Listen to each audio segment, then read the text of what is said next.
तो महाराज इस समय तो अंग्रेजी का बोलबाला है, सारी दुनिया में अंग्रेजी ठीक पढ़ी है, जा रही उसकी आवश्यकता है। संस्कृत भाषा हम क्यों पढ़ें? संस्कृत भाषा को पढ़ना पड़ेगा इसलिए कि ये भारत का जो कर्म भूमि है, ऐसा धन है आपके माता पिता जो ऐसी कथा आपके हृदय में कहाँ से आया, ऐसी चेतना कहाँ से आया जो आप शिक्षा के तरफ, शिक्षा को स्थापित करने जा रहे हैं, शिक्षा को नियुक्त करने जा रहे हैं, गुरुकुल का स्थापना करने जा रहे हैं, स्थापित करने जा रहे हैं। ये तो धन है आपके माता पिता जो कुल में ऐसे बालक का जन्म दे दिया, जो धर्म के लिए, समाज के लिए, संस्कृति के लिए, सभ्यता के लिए वो चेष्टा कर रहा है। उसके आपके आगे पीछे हनुमान जी अवश्य रहेंगे। क्यों? हनुमान जी संचालित विश्व को कर रहे हैं, प्रतिनियुद्ध भी कर रहे हैं, धर्म का भी प्रतिनियुद्ध कर रहे हैं। ये हमारा अध्यात्म भूमि है। भगवान राम किसी भी कंट्री देश में उन्होंने जन्म नहीं लिया, लेकिन भारत के भूमि पर ही सारे ये ऐसा क्यों हुआ? इसलिए ये अध्यात्म भूमि है, कर्म भूमि है। यहीं से कर्म प्रधान होता है, यहीं से सृष्टि, विश्व में सृष्टि चला है। इसलिए हमारा धरोहर, संस्कृति और जो हमारा परंपरा है उसको चलाना ही तो मेरा मुख्य उद्देश्य होना चाहिए। भगवान राम ने मानव धर्म बताया है।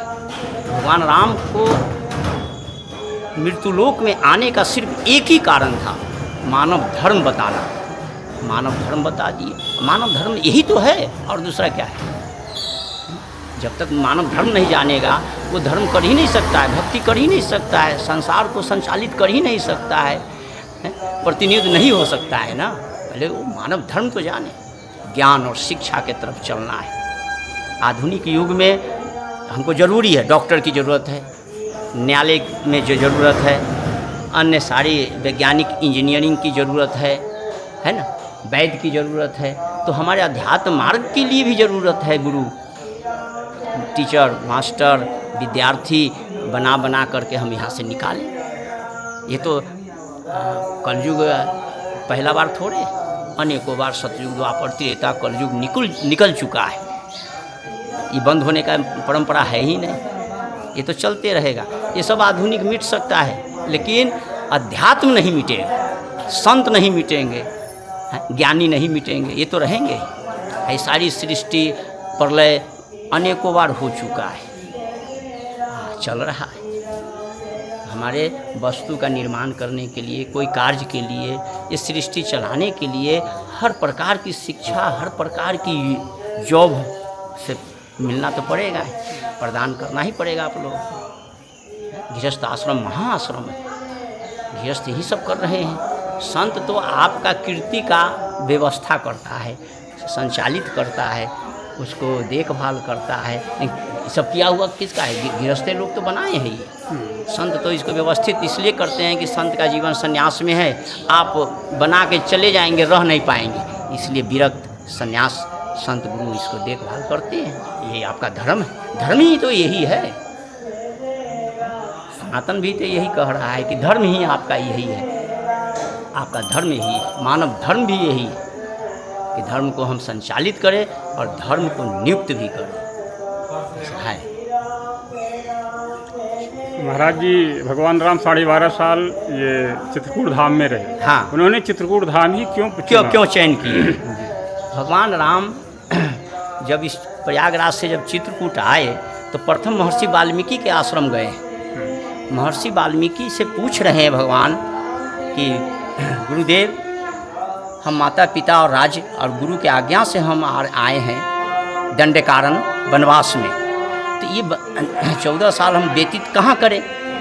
तो महर्षि वाल्मीकि ने रामायण में कहा है कि चित्रकूट गिरि करहु निवासु, तहाँ तुम्हार सब भांति सुपासु।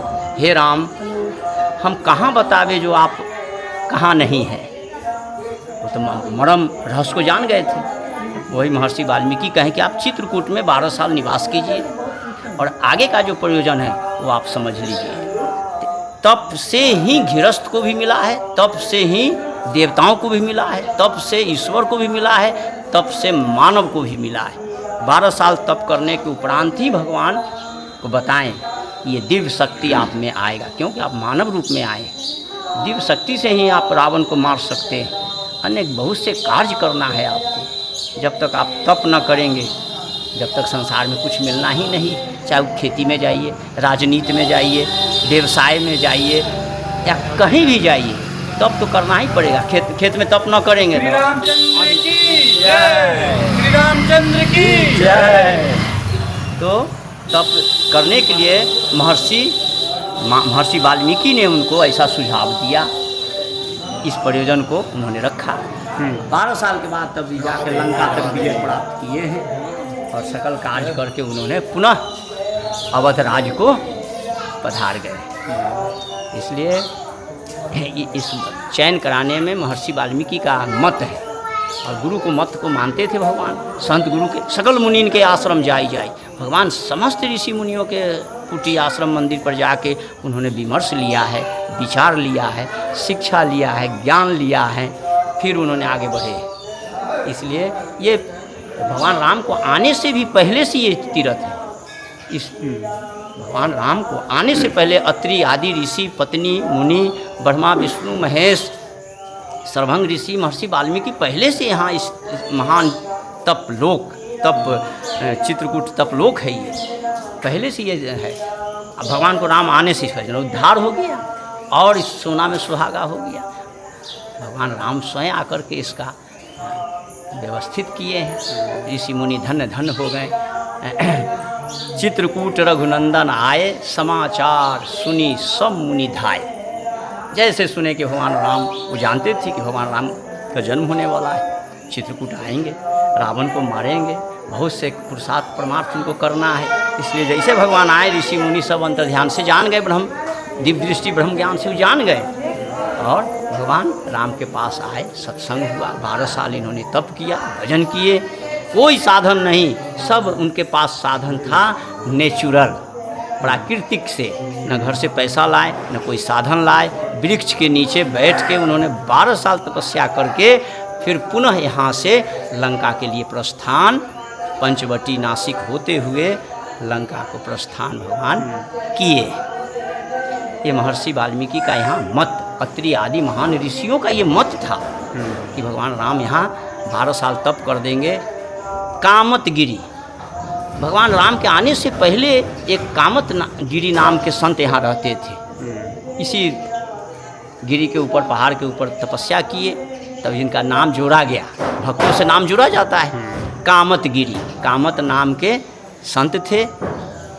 इस पहाड़, इस पर्वत, इस शिला को नाम कामतगिरी से जोड़ा गया। भगवान राम के आने से पहले कामतगिरी इस पर तपस्या किए थे, वो महान संत थे। हो कि रावण, बाली, सुबाहु, मारीच को ऐसे ऐसे को तुमने कैसे मार दिया? तो भगवान तो कुछ भी कर सकते हैं, लेकिन मानव रूप में। भगवान कह रहे हैं अपने माताजी से कि माँ, प्रथम तो विचार किए भगवान कि माँ से झूठ नहीं बोलना चाहिए, प्रश्न का उत्तर देना चाहिए। तीसरी बात कि अपना मर्म भी छुप जाए। तो भगवान बोले कि गुरु वशिष्ठ कुल पूज्य हमारे, इनके कृपा धनुजरन मारे। हे माते, मैं सब कार्य गुरु कृपा से किया हूँ, हमने नहीं किया है। इसलिए जीवन में गुरु अनिवार्य है। अगर एक बालक का, एक बालिका का जन्म भी देते हैं तो गुरु के बगैर सृष्टि करना भी अपराध माना गया है। इस पृथ्वी पर अन्न जल लेना भी एक उदाहरण है आपका कि बिन गुरु मानव का न मोक्ष है, न जीवन का कोई यज्ञ है, न कोई धर्म करने का लाइसेंस नहीं है। एक उदाहरण में लिया जाता है कि कोई भी धर्म और भक्ति, प्रथम भक्ति भगवान राम ने बताया है। प्रथम भक्ति ये नहीं बोले कि कांतानाथ जी का परिक्रमा कीजिए, अयोध्या जाइए, भगवान ये नहीं बोले। भगवान रामायण में बोले हैं कि प्रथम भक्ति संतन कर संगा। प्रथम भक्ति प्रारंभ जो होता है संत गुरु के यहाँ से प्रारंभ शुरू होता है। प्रथम भक्ति संतन कर संगा, संत गुरु से ही भक्ति प्रदान होता है, यानी लाइसेंस मिलता है। भगवान ने करके दिखाए। भगवान जन्म लिए तुरंत गुरु के संपर्क में आ गए। भगवान कृष्ण भी जन्म लिए, संपर्क में गए। पांडव भी जन्म लिए तो पहले गुरु के पास गए हैं, आचार्य द्रोण के पास गए हैं, कृपाचार्य के पास गए हैं। यहाँ भी देखिए भगवान राम यहाँ भी आए तो पहले महर्षि वाल्मीकि के पास गए हैं, तुरंत अत्रि आदि सब संतों के पास गए हैं, सर्वभंग सुतीक्षण जी के पास गए हैं, सब संतों से उन्होंने आशीर्वाद लिया है। भारद्वाज ऋषि के आश्रम प्रयागराज पहुँचे हैं। तो ऐसे जब तक संत गुरु जीवन में है ना। अच्छा, एक ये भी बात है, शास्त्र कहता है कि किसका गुरु कौन है वो हनुमान जी के अलावा कोई बता ही नहीं सकता है। आप में हृदय में भाव आते जाए, हे भगवान हमको भगवान मिले, आशीर्वाद मिले, संत मिले, देवी देवता गुरु मिले, हे हनुमान जी महाराज हमको गुरु से मिलाइए, तो तुरंत गुरु से मिला देते हैं। पति पत्नी गुरु हर जन्म में एक ही मिलते हैं, हर जन्म में एक ही, चेंज नहीं होता है, बदलाव नहीं किया जाता है। पति पत्नी गुरु, चाहे आप जहाँ कहीं भी जन्म लीजिए, चलते चलते आपको तीनों मिलेगा। कब मिलेगा, कहाँ मिलेगा, ये आपके संस्कार के ऊपर है, कर्मों के ऊपर है। कर्म प्रधान विश्व करेगा। हाँ, कर्म न कीजिएगा, अब कर्म न कीजिएगा तो आपके बदला कौन परिक्रमा करेगा, आपको ही करना पड़ेगा। हाँ? आपको ही करना पड़ेगा, आपके लिए दूसरा कोई ना। माता पिता के काम तो खत्म है, आपको जन्म दे दिया, चलिए अब आगे संस्कार बनाइए।